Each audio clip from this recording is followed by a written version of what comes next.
What's up, War Eagle War Report family? You got Ike Jones, and we are back. Today, it's Auburn. It's Florida. Let's get into the Lob Town, baby. The Auburn Express.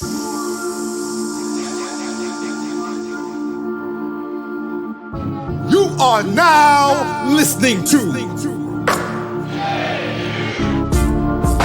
the War Report LAUB Town Podcast.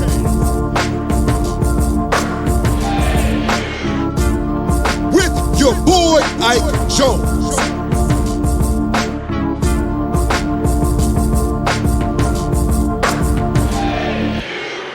Hopefully, everybody is having a wonderful Saturday so far. 2:30 down in Gainesville. Your Auburn Tigers taking on the Florida Gators. 19-4 Auburn is on the season. Florida 16-7. 8-2 is Auburn in SEC play. Florida is 5-4 in SEC play thus far this season. But they have only lost once at home so far in the SEC. So 3 other losses coming on the road. So Auburn has the dubious task of trying to give Florida their second home loss on the season and first time beating Florida in 20-something years. Like, you've seen the stat floating around a lot. So it's a daunting task so far for Auburn to be able to get this win. But as we take a look at the head-to-head in this game, points for in favor of Auburn, right? So points for in favor of Auburn so far, in favor of Florida. Florida has 84.9 points per game that they're scoring, only by, a little over a point. 2 points almost really separate the two teams. Points against, Auburn has the more stubborn defense on the season, averaging 66.5 points scored against them. Field goal percentage, Auburn shoots a little bit better from the field on the season so far this year. Florida is the better rebounding team, and we'll talk about rebounds very specifically here when we get into the matchup a little bit more. Assist, Auburn has the lead in assist, 18.1 versus the 15.5 for Florida. And then you have blocks per game. Auburn is a full block per game better, and Auburn is stealing the ball a little bit better, almost a steal per game better. But the ESPN matchup prediction right now shows a 61.5% chance of Auburn getting the victory in this game. This game is going to be at 2:30 today if you're living in the Central Time Zone, 2:30, and going to be on ESPN2 or SEC Network, excuse me. This game's going to be televised on the SEC Network. So everybody make sure that you get tuned in. Should be a good one. Auburn taking their second chance, Bruce Pearl and company, against Todd Golden, the former assistant for Bruce Pearl. This will be his second opportunity to play, first time at home. Florida played him pretty well last year when it was in Auburn's building in Neville Arena, but ultimately Auburn was able to pull away in that game. But this is going to be a tough matchup, no doubt about it, going to be a tough matchup for the Auburn Tigers today. When you look at the stat leaders for each of the teams, Janai Broome still holding it down for points, rebounds, and blocks for Auburn per game. Trey Donaldson still the leader in assists, and KD Johnson still the leader in steals for Auburn. For Florida, you're going to have somebody different in each of these statistical categories. So they don't really have a Mr. Do-Everything, which has been a revelation for Auburn this year with Janai Broome. He has been Mr. Do-Everything for Auburn, even though Auburn hasn't relied solely on him to be able to produce in each of these areas. But the leader in points per game right now is Willie. I think his name is William. Let me make sure I'm not giving the man Walter. Yeah, I was giving him a different name. Walter Clayton Jr., the guard there, who is averaging 15.9 points per game. Then you've got Tyrese Samuel, who is the leader in rebounds per game for them at 8.4 boards per game. Samuel is power forward. That's going to be a tough matchup. We'll get into that. Him versus Jalen Williams for a large portion of the game. Or him versus the 2-3 guys that Auburn's going to throw at him at the 4 spot. I don't want to just make it a 1v1 matchup because that's not how Auburn plays ball. Then you have Zion Pullen, the guard for them, who is the leader in assists per game at 5.1.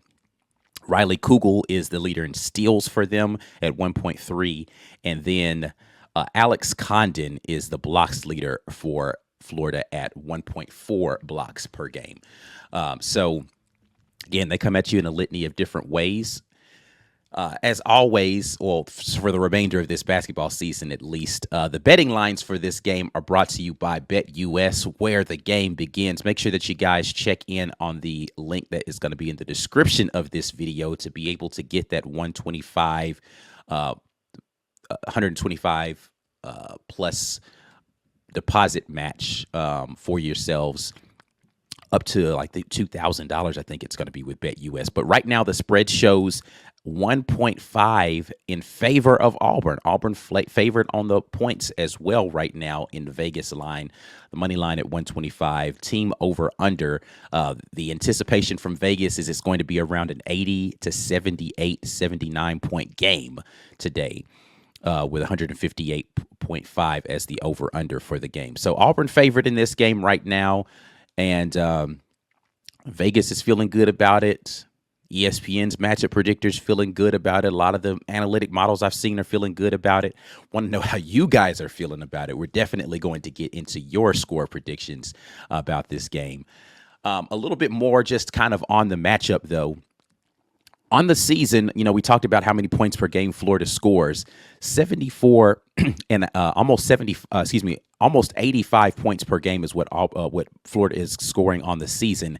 That goes up to almost 90 points per game when you're talking about them at home. So Florida is playing well in their building. I mean, most teams play better in their building than they do otherwise. They are shooting a little bit worse, oddly, from the free throw at home this season. Almost 4%, 5%, almost 5% better from 2, and 3% better from 3. So they're shooting the 3 ball better at home. They're scoring in the paint a little bit better at home. Their effective field goal percentage overall is a little bit better at home. They are a better offensive team at home, and they're already a team that's good on offense, right? They're already averaging 85 points per game, but again, that goes up almost 5 points when they're in their own building. And they're a team that wants to push the pace, right? They want to get a lot of possessions. They want to go quickly. They're not going to really want to get into half-court sets, and that's why it's going to be incumbent upon this Auburn team to rebound well, right? And we'll talk about kind of the defensive glass a little bit here. Florida is one of I think they're the number 2 team in the country on the offensive glass. So Auburn has played a couple of teams that do really well on offensive reboundings. Mississippi State, Texas A&M, right? Those teams are good. This is going to be the best of the best when it comes to conference play and being able to get their own boards. What they're trying to do is just get a shot up. Let's get shots up, get them up quickly, and we're going to go 4 and 5 to the glass. We already talked about Tyrese Samuel, who is their leader in rebounds. He has 8.4 rebounds per game that he's averaging. He is a monster on the boards. Alex Condon, who is their shot block leader, he boards the ball well. Micah Handlogden, I believe is the correct way to pronounce that young man's name. The other center, he is averaging 7.6 rebounds per game. Alex Condon, 6.8 rebounds per game, right? So they have 3 guys that are averaging over 6 boards per game, almost 7 boards per game. This is a team that is going to attack the boards with a lot of intensity. Auburn has to be able to finish defensive possessions with a rebound. They're going to get out and they're going to want to push tempo and they're going to want to get shots up quickly. Auburn needs to get back in defense and then go secure the glass. That's going to be super important. I think how Auburn attacks, they don't need to win the rebounding battle, but Auburn needs to be competitive on the boards and get a lot of the loose balls. I think loose balls more so than just pure rebounds. The effort plays. This is a game where you have to have maximum effort in order to come out of here with a victory, because I think this is going to be another close one where Auburn it's gonna come down to a couple of possessions that are going to be the difference in this one. So how Auburn attacks the boards and the aggressiveness in which they're able to go out there and really be physical in boxing out is going to determine how successful this team is going to be. Now, when you talk about an Achilles heel for Florida offensively, it's going to be, I think, sometimes falling in love with the 3-point shot. They're not as bad as a Bama team that is like they have to shoot threes in order to, like, because they rebound so effectively on the offensive glass, they can shoot volume threes and then go get to the glass, get second chance opportunities. But they can fall in love with the 3-pointer a little bit. And they have guys who can shoot the freaking laces off of it, right? Like they can just go out there and flat out shoot. The aforementioned leader in points for them, Walter Clayton, shooting 36.6%. Zion Pullen, the point guard for them, shooting almost 40% from three, and that goes up, I think, to almost 45% when he's at home. 43.3% when he's at home, right? So they got guys that can shoot it. Will Richard is another guy. 34.4% is what he's shooting on the season. When he steps inside of their arena, that percentage goes up to 36.5%, right? So these guys can shoot the basketball, and they're going to want to get out there and push tempo and shoot it, right? Even Han Logden, the center, can step out and shoot, and he's shooting a good percentage so far this season. I mean, he hadn't shot a lot of them, but 62.5% is pretty good. So they can fall in love with the three, so Auburn needs to be able to run them off the 3-point shot for sure. But then the other important thing is this team is susceptible to turning the ball over a bit, right? So when you look at them in the SEC, and I had this pulled up earlier, I want to make sure, turnover percentage in the conference, Florida is 12th at giving the ball up 17 times per game on average. So Auburn can get out here and force turnovers. This is where the matchup is for Auburn, right? Be consistent on the boards and frustrate them in the half court to force them into turnovers so that you can get your run game going, so that you can get up and score points in transition, because that's the way that you're going to be able to beat this team is make them, if they're going to take threes, make them contest it, right? But it's really similar to how you wanted to play Bama in this last game. I think the only fundamental difference is this team is a better rebounding team, so you're going to need a very similar effort to how you're going to have to be able to attack them to get the win here, which is you need to be able to rebound the ball effectively, but you need to be able to force turnovers and, of course, take care of the basketball yourselves. Let's flip it over and take a look at the other side, though. Defensively for Florida, they're giving up 77 points per game. That drops to 72 points per game, 71.8 points per game when they are at home this season. They're forcing teams into about 5% worse shooting from the free throw line, which, I guess people just can't make free throws in that building. 2% less from the field from two, and then almost 6% less people are shooting from three when they are in that building. So Florida plays well inside their building. Going to be interesting to see how Auburn can go out there and shoot effectively enough. I'd love to see this game where Auburn shoots 20 or less threes in this game if they're not going to make more than 5, right? Like, it hasn't been a great shooting effort from three from Auburn on the road this season, but need to shoot the ball effectively. You don't need to have a volume of shots going up there. You need to shoot the ball effectively, but I think Auburn needs to shoot right around 32% plus on the game in order for this to be a really effective night for them. But I'd like to see it be a game where Auburn's able to control the mid-range.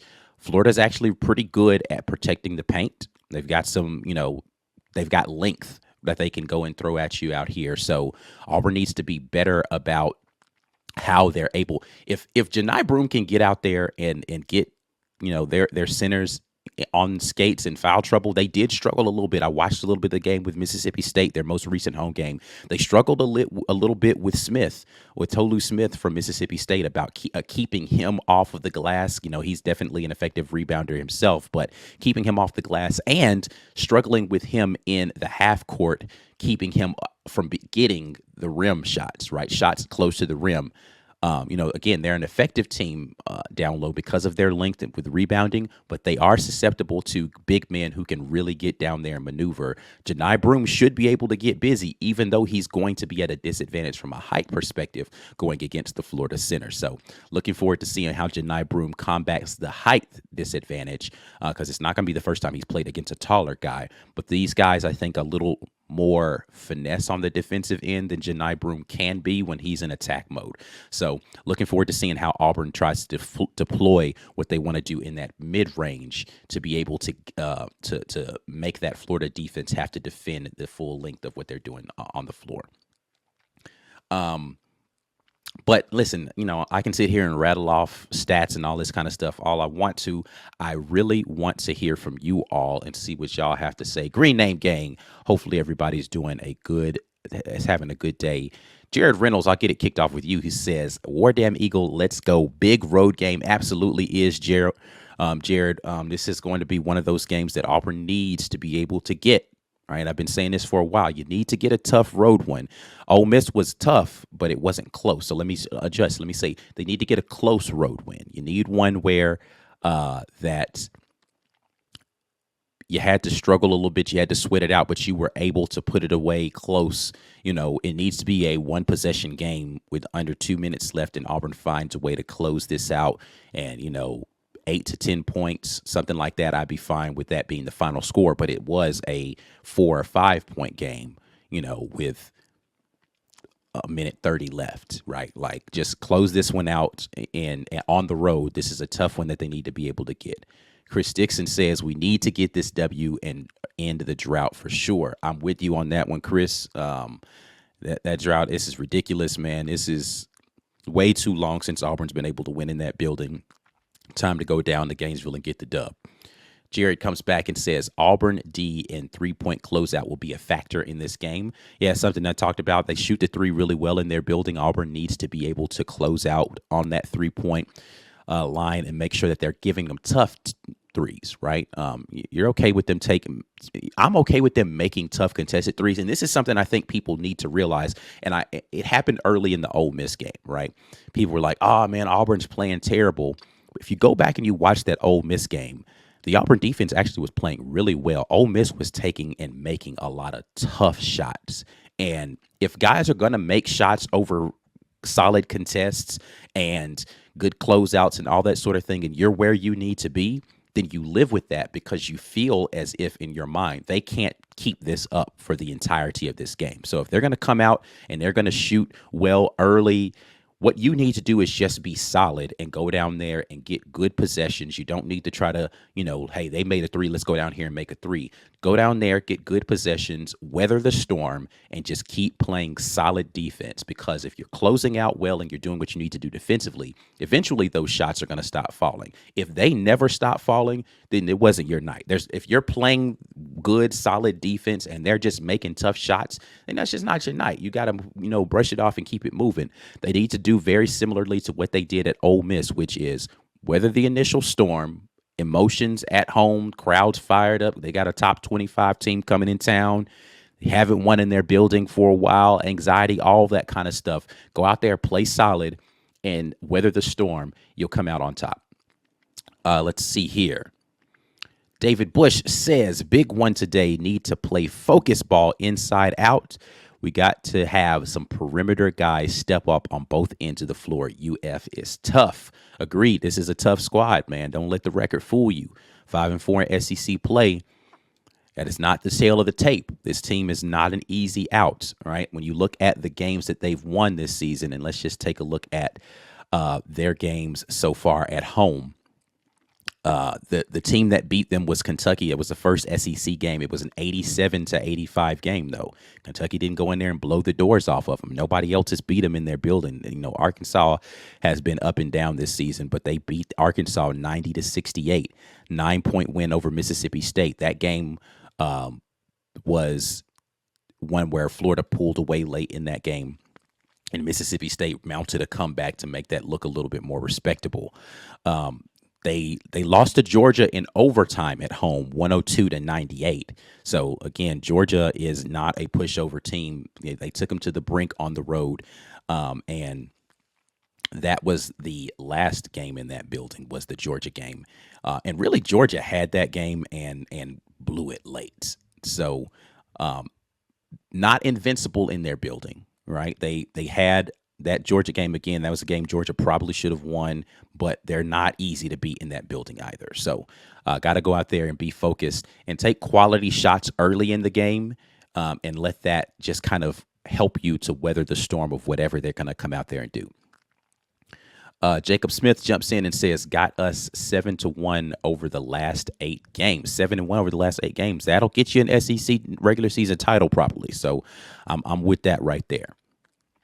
See who else we got jumping in here. AU alum going to jump in and says, Trey, CBM, J Will, and J Broom keep playing at this level. We get this done. D has to carry on the road, and we're going to need KD or Denver to contribute today. I think Denver Jones is going to be crucial in this one. I think Denver Jones is going to be crucial in this one on both ends of the floor. They have some very good guards that can go out there and they can shoot over the top. Will Richard, I think, is a little he's not their leading scorer, but he's a little underrated, especially when he's in that building. As his ability to shoot from 3 is going to be crucial for them. I like Zion pulling a lot for them, that young guard. Well, he's not a young guard. He's a senior guard, transfer guard. I think he came from UC Cal, if I'm not mistaken. Let me not lie on this young man where he was from. Make sure I get it right. You know, he transferred in. He wasn't originally from Florida. Florida's got a lot of transfers, actually. Like they've got quite a few transfers in this season.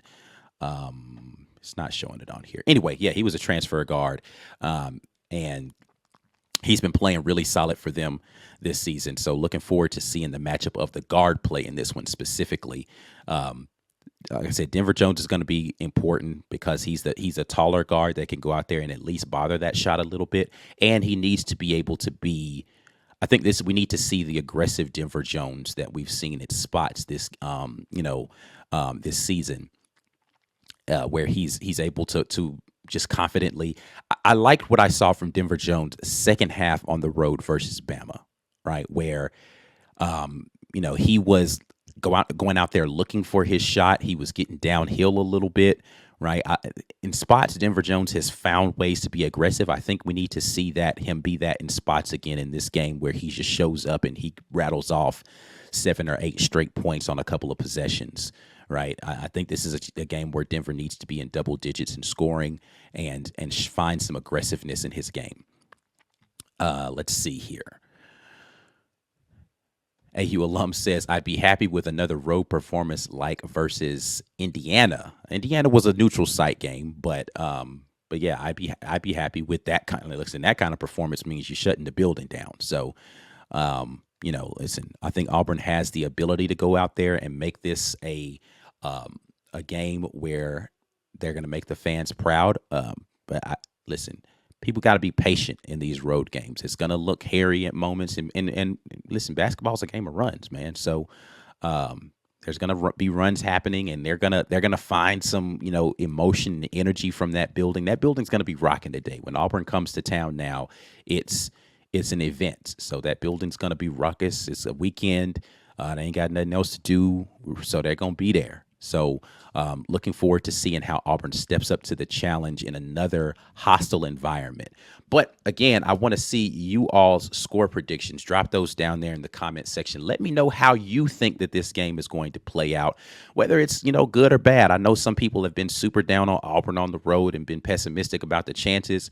Hey, I want to hear what you guys think about how this game is going to play out, and who do you think is going to be the guy that really needs to step up for Auburn? Want to hear all of those things from you guys. Before you all get out of here, make sure you're doing the necessary about liking the video, subscribing to the channel, sharing the content with somebody out there. Great day to be an Auburn Tiger, man, and we will be back at you guys post-game talking about the results of this game. Until the next time, and as always, War Eagle.